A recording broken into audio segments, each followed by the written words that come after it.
Hello everybody, this is Digraj Singh Rajput. Welcome to Magnet Brains. इस video से एक नया चैप्टर स्टार्ट करने वाले हैं।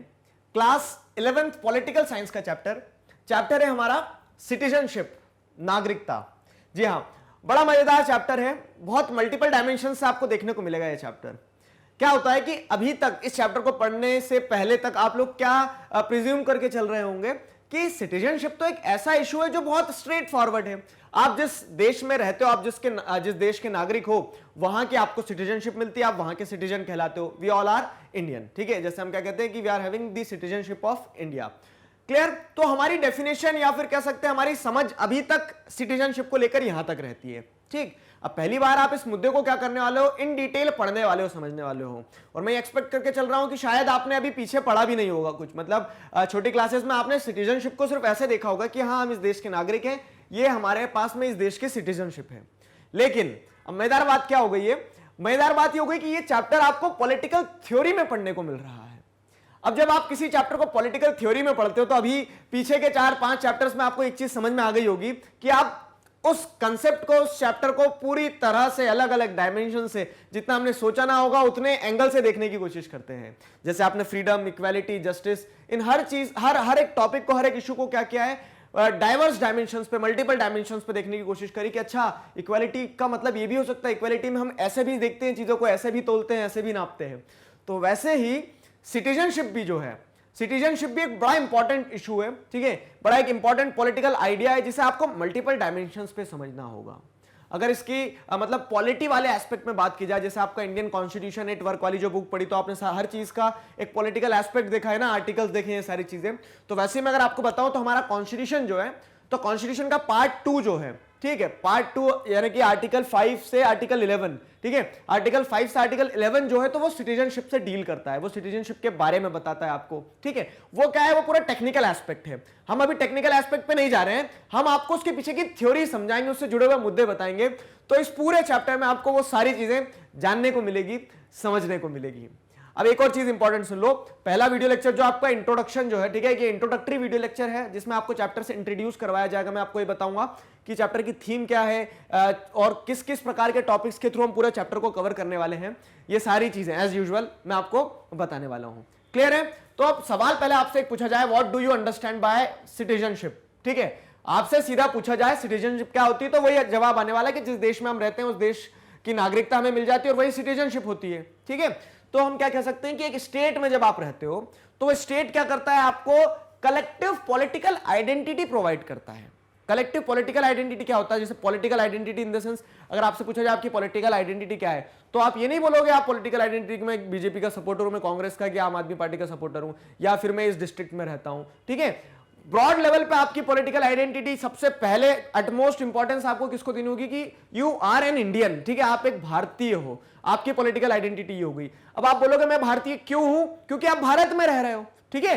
तो जब एक स्टेट, जब एक कंट्री क्या करता है, कलेक्टिव पॉलिटिकल आइडेंटिटी प्रोवाइड करता है to the people living inside its territory, मतलब जो मेरी टेरिटरी होगी, मेरी टेरिटरी मतलब क्या है कि मेरे देश की जो टेरिटरी होगी, उस टेरिटरी के अंदर जितने भी लोग रह रहे होंगे, तो देश की गवर्नमेंट क्या करती है, उन सभी लोगों को भारतीय बोलती है ना, क्या बोलती है, इंडियंस बोलती है। तो तब क्या होता है, तब आप उस चीज को अपनी सिटीजनशिप से रिलेट करते हो, ठीक है। आप अपने इंडियन होने को क्या बताते हो, अपनी सिटीजनशिप बताते हो। तो उसी तरह से क्या होता है कि अब एक पॉलिटिकल आइडेंटिटी मिल जाना उस टेरिटरी के अंदर रहने वाले लोगों को, तो हम उसको इंडियंस भी बोल सकते हैं, उसको जापानीज भी बोल सकते हैं, हम उसको जर्मन्स भी बोल सकते हैं, ठीक है।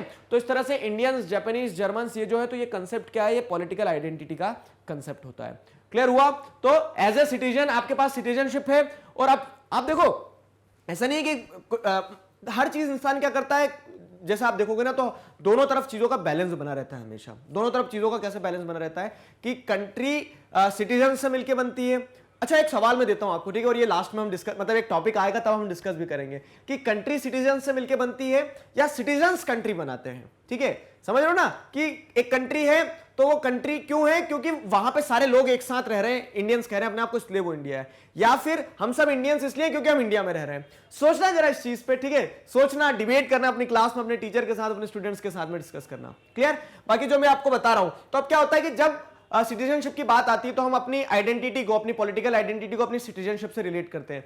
एज ए सिटीजन क्या करते हैं, as a citizen we expect certain rights from their state, ठीक है। तो अब क्या होता है कि आप जैसे इंडिया में रह रहे हो ना, तो आप इंडिया के सिटीजन हो, तो उसमें बदले में आप क्या चाहते हो कि इंडिया आपका ध्यान रखे, ठीक। As a citizen, we expect certain rights from our state as well as help and protection wherever we may travel, ठीक है, wherever we may travel। तो ये चीज को समझना अच्छे से। क्या होता है, जैसे मैं आपको बताता हूं, आप जब इंडियन हो, ठीक है, आपके पास इंडियन सिटीजनशिप है, तो आप क्या करते हो, सिर्फ ऐसा नहीं कि टैग लगा के घूमोगे आई एम इंडियन, आप क्या करते हो, आप कंट्री के लिए कुछ करते भी हो। जैसे आप अधिकतर देखना तो बहुत सारे स्पोर्ट्स प्लेयर जो रहते हैं तो वो टीम को रिप्रेजेंट करते हैं। कोई अगर माउंट एवरेस्ट पे चढ़ गया तो वो झंडा हमारा गाड़ के आएगा वहां पे, ठीक है। ऐसा थोड़ी ना कि अपने छत पे जो झंडा लगा वो लगा के आ जाएगा, वो क्या करेगा, इंडिया को रिप्रेजेंट करा, क्योंकि उसकी आइडेंटिटी, मेरी आइडेंटिटी, आपकी आइडेंटिटी, हम सबकी आइडेंटिटी हमारे देश से होती है, ठीक है। अब क्या होता है, यही चीज अगर आप देखोगे तो ये तो आपने देश के लिए कर दिया, और आप देश से एक्सपेक्ट भी करते हो एज ए सिटीजन, क्या एक्सपेक्ट करते हो कि आपको कुछ राइट्स मिले।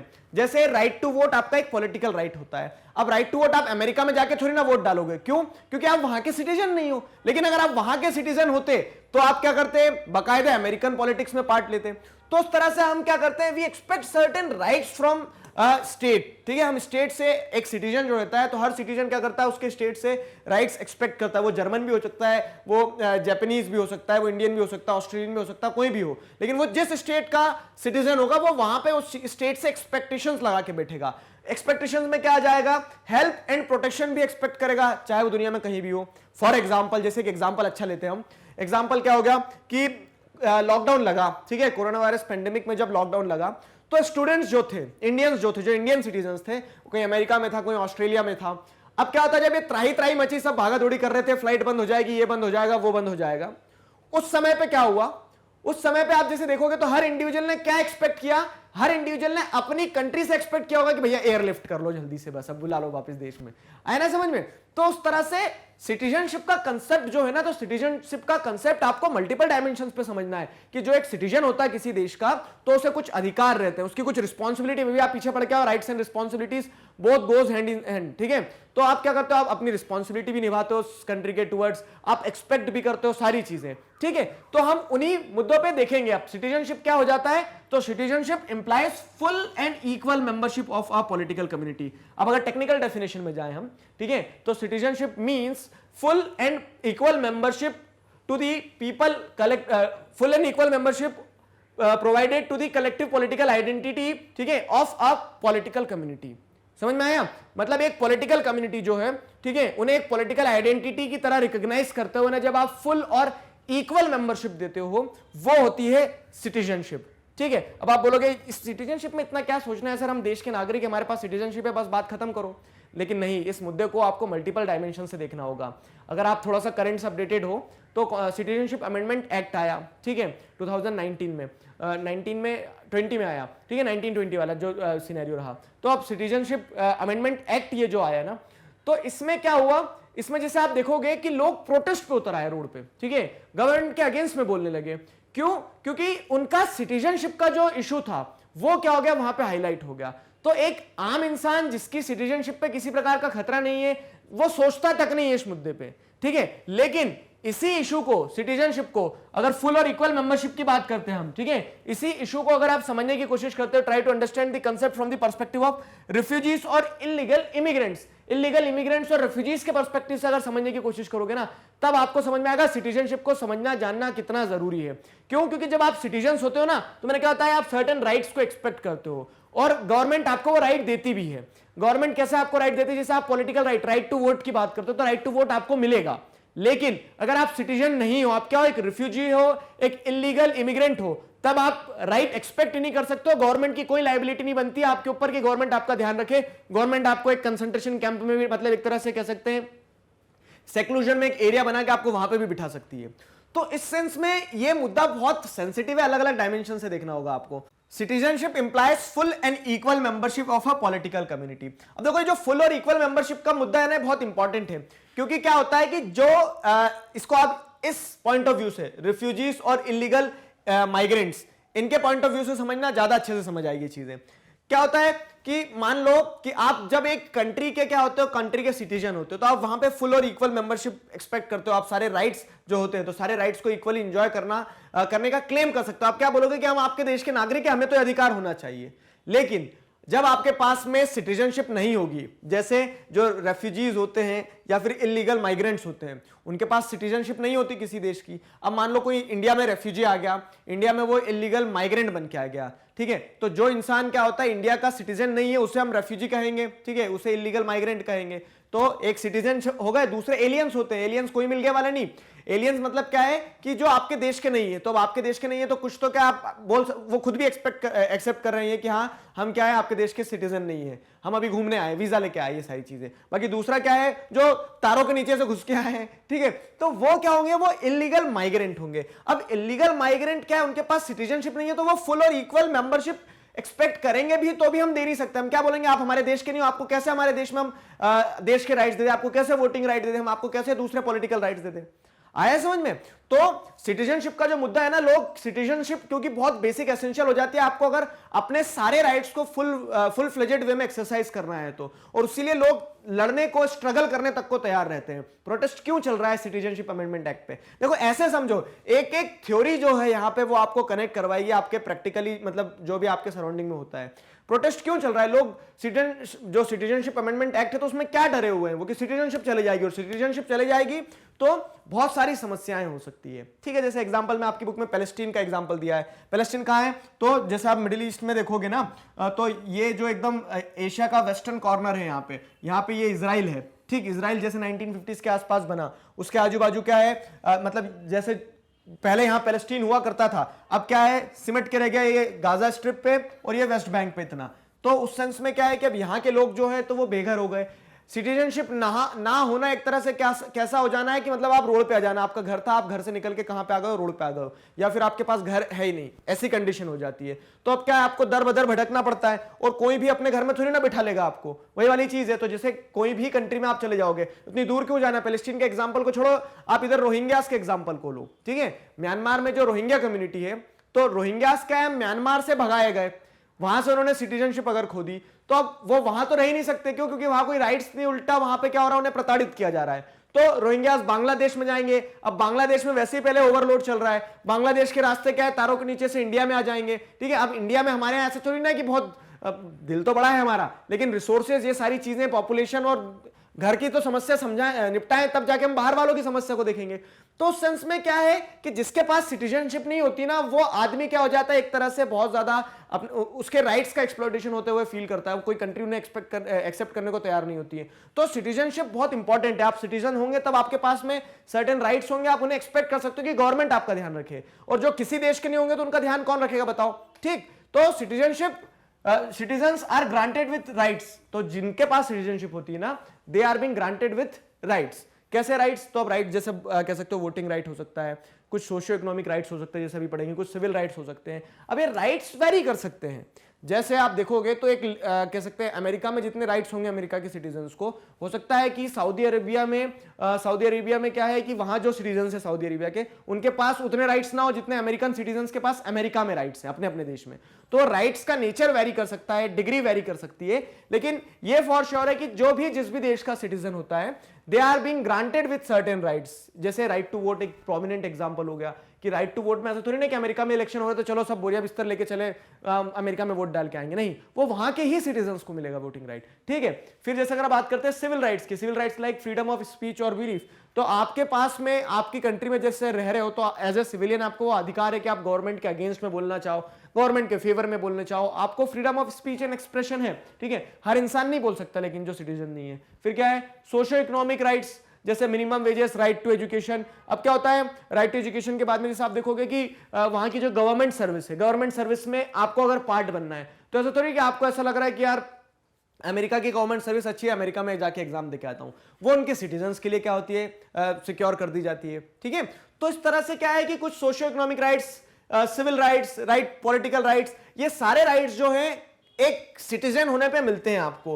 तो equality of rights and status is one of the basic rights of citizenship. जब आप बात करते हो किस चीज की, फुल एंड इक्वल मेंबरशिप की, citizenship implies full and equal membership of a political community. एक पॉलिटिकल कम्युनिटी की फुल और इक्वल मेंबरशिप आपको मिलेगी ना, तो वो फुल और इक्वल में क्या बात की जाती है कि आपको राइट्स में इक्वालिटी मिलेगी, ठीक है। Equality of rights and status is one of the basic rights of citizenship. तो सिटीजनशिप का एक बेसिक राइट क्या हो जाता है, equality of rights and status. ये पॉइंट जो है उसमें जुड़ जाता है, ठीक है। Where does the rights enjoyed by citizen come from. अब देखो सवाल ये आता है कि आप एक कंट्री के सिटीजन हो, आपको राइट्स मिल गए, लेकिन ये राइट्स आप ही को क्यों मिले ये बताओ, ठीक है। ये राइट फिर सबको मिल जाना चाहिए, ये राइट्स कहां से आते हैं।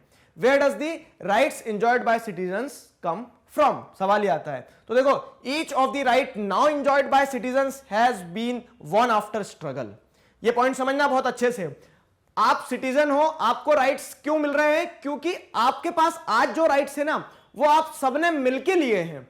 मिलके कैसे लिए, कहीं दुकान पे जाके खरीद के नहीं लाए हैं। जैसे अब आप देखोगे कि इंडिया जो है, ठीक है, एग्जांपल इंडिया का लेते हैं हम, कि इंडिया जो है तो इंडिया क्या रहा, एक लंबे समय तक गुलाम रहा, ठीक है। एक लंबे समय तक क्या रहा, जैसे कहेंगे तो ब्रिटिश जो थे, तो ब्रिटिश कॉलोनाइजर्स ने हमें कॉलोनी बना के रखा था, ठीक है, हम उनके गुलाम थे। तो उस समय पे क्या था, हमारे पास अधिकार नहीं थे जो अधिकार आज हम एंजॉय कर रहे हैं, जो राइट्स आज हम एंजॉय कर रहे हैं।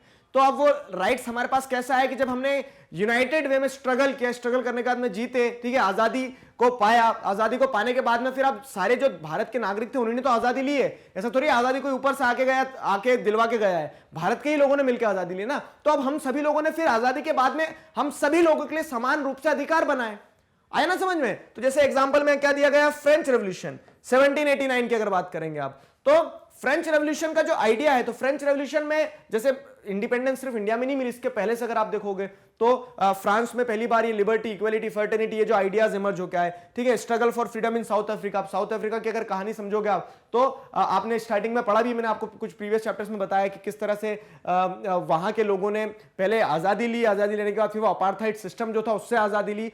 तो मल्टीपल स्ट्रगल्स देखने को मिले हैं। वो स्ट्रगल्स जो हैं तो आज भी जैसे लोग देखोगे ना आप, ऐसा नहीं कि आजादी मिल गई तो सारे प्रकार के इक्वल राइट्स आ गए हैं, ठीक है। वो स्ट्रगल जो राइट्स की हम बात करें कि सिटीजन्स के पास में कुछ राइट होते हैं, तो वो राइट कंटिन्यूस स्ट्रगल से लेते हैं वो लोग, ठीक है। जैसे आप देखोगे क्या है, तो हमारी कंट्री में दलित जो है, ठीक है, विमेन जो है, तो इनके साथ आज भी क्या हो रहा है, डिस्क्रिमिनेशन हो रहा है। तो एज ए सिटीजन ये क्या बोलते हैं कि हम आपकी कंट्री के सिटीजन हैं, तो हम चाहे दलित हो चाहे विमेन हो, हमें इक्वल राइट होना चाहिए ना। तो आप क्योंकि किसी कंट्री के सिटीजन हो तो आपका राइट जो है आपके कॉमन स्ट्रगल से निकल के आता है, और अगर नहीं है तो आप उसके लिए भी स्ट्रगल करते हो। क्लियर हुआ। तो each of the right now enjoyed by citizen has been won after struggles. Clear हुआ, ठीक है। जैसे ये बॉक्स, इसको देखना अच्छे से समझना, ये फुल और इक्वल मेंबरशिप की जो हम बात कर रहे हैं ना, ये क्योंकि आपका नेक्स्ट वीडियो में हम आप इसको डिटेल से समझेंगे कि फुल और इक्वल मेंबरशिप एक सिटीजन के पास होना चाहिए। थ्योरी में बहुत अच्छी तरह से लिख दिया है कि एक सिटीजन के पास में फुल और इक्वल मेंबरशिप होना चाहिए उस पॉलिटिकल कम्युनिटी की, लेकिन वो प्रैक्टिकली कितना पॉसिबल है, कितना प्रैक्टिकली अगर आप उसका प्रैक्टिकल एस्पेक्ट में जाओगे तो क्या हर वो इंसान जो इस देश का नागरिक है उसके पास में फुल और इक्वल मेंबरशिप है? नहीं है। क्यों? क्योंकि बहुत सारे ऐसे इश्यूज है जैसे कास्ट हो गया, जेंडर हो गया, उसके बेसिस पे क्या होता है, डिस्क्रिमिनेशन हो जाता है, ऑक्यूपेशन के बेसिस पे डिस्क्रिमिनेशन हो जाता है, और इंसान फुल और इक्वल मेंबरशिप की जहां बात करता है वो उन्हें एंजॉय नहीं कर पाता है, ठीक है। तो जैसे ये पूरा आप एक्सट्रैक्ट पढ़ोगे ना तो आपको समझ में आएगा कि यूरोपियंस ने अफ्रीका पे कब्जा कर लिया था, ठीक है, कॉलोनी बना ली। जैसे इंडिया पे कब्जा किया था ना, वैसे अफ्रीका पे, साउथ अफ्रीका पे भी कब्जा कर लिया। फिर क्या होता है, व्हाइट्स जो थे उनके पास में ज्यादा राइट थे। अब देखो साउथ अफ्रीका में व्हाइट और ब्लैक दोनों रह रहे हैं, लेकिन राइट्स किसके पास ज्यादा थे? राइट्स ज्यादा थे व्हाइट्स के पास में, ठीक है। तो अब सवाल ये उठता है कि दोनों ही सिटीजन है वहां के, लेकिन फुल और इक्वल मेंबरशिप एंजॉय की जा रही है क्या? नहीं, फुल और इक्वल मेंबरशिप एंजॉय नहीं की जा रही है। वो मेंबरशिप में क्या देखने को मिल रहा है आपको?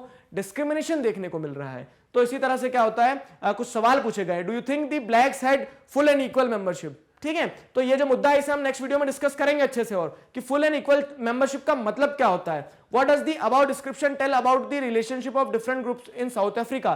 तो इनइक्वालिटी एग्जिस्ट करती है despite being the fact that both of the communities are the citizen of same country. तो सिटीजनशिप सिर्फ दे देने से नहीं मिल जाती है, उसमें मल्टीपल डायमेंशंस हैं जो आप इस पूरे चैप्टर में क्या करने वाले हो, समझने वाले हो। Citizenship is about more than the relationship between state and there members. तो अगर आप ये सोचते हो कि स्टेट जो है, स्टेट ने आपको क्या कर लिया, एज ए सिटीजन एक कॉमन पॉलिटिकल आइडेंटिटी दे दी है तो बस सिटीजनशिप मिल गई है, ऐसा नहीं है। सिटीजनशिप जो है तो वो वहां के कह सकते हैं सिटीजन्स और स्टेट जो है, मतलब स्टेट और मेंबर के बीच का जो रिलेशन है उससे कई गुना ज्यादा है। समझना अच्छे से, जैसे अभी मैंने आपको साउथ अफ्रीका का बताया, तो अब क्या हो रहा है कि नो डाउट वहां पे जो गवर्नमेंट थी और जो मेंबर्स थे उनके बीच में तो तनाव था ही, लेकिन अगर व्हाइट्स और ब्लैक्स के बीच में तनाव नहीं होता, अगर व्हाइट्स ये मान लेते कि ब्लैक्स हमारे बराबर है, तो समस्या ही खत्म हो जाती। ठीक है, फुल एंड इक्वल मेंबरशिप का नोशन वहां पे सक्सेसफुल होते हुए दिखता।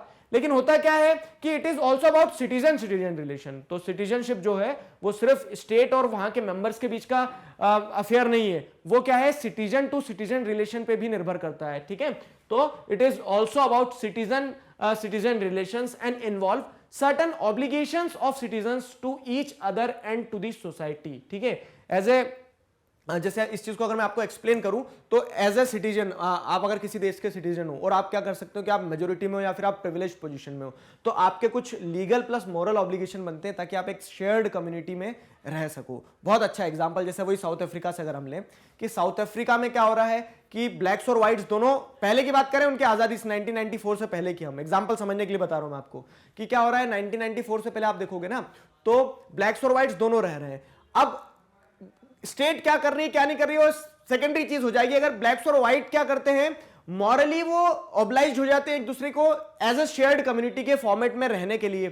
ठीक है, मतलब वो आपस में अपने बीच में अगर डिस्क्रिमिनेशन खत्म कर लेते हैं तो फुल और इक्वल मेंबरशिप का नोशन जो है सक्सेसफुल होता हुआ दिखता।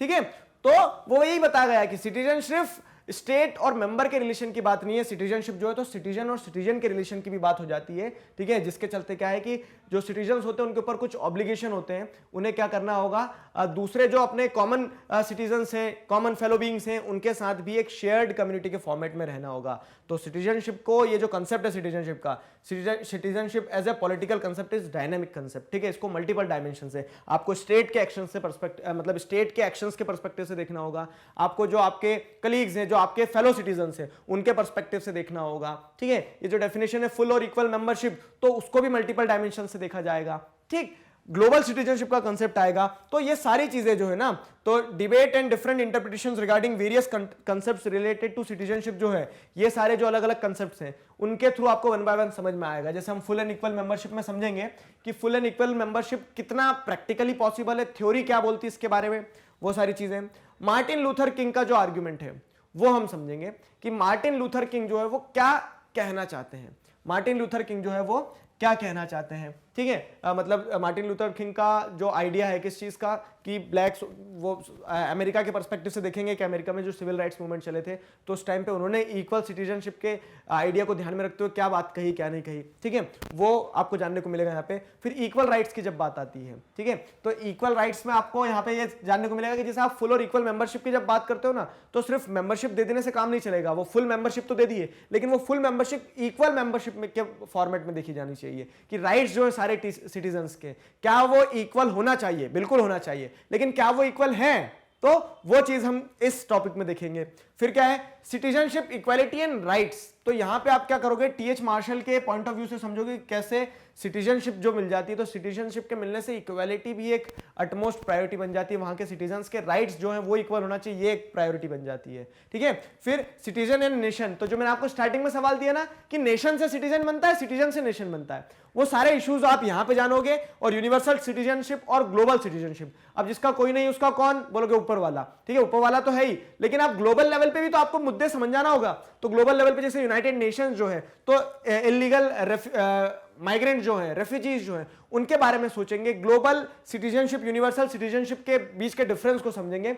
ये सारी चीजें जो हैं हम इस पूरे चैप्टर में कॉम्प्रिहेंसिव फॉर्मेट में पढ़ने वाले हैं, समझने वाले हैं। ठीक है, आई होप आपको एक बेसिक आइडिया समझ में आ गया सिटीजनशिप के बारे में, क्या है सिटीजनशिप, वो सारी चीजें मैंने आपको बताई, समझाई।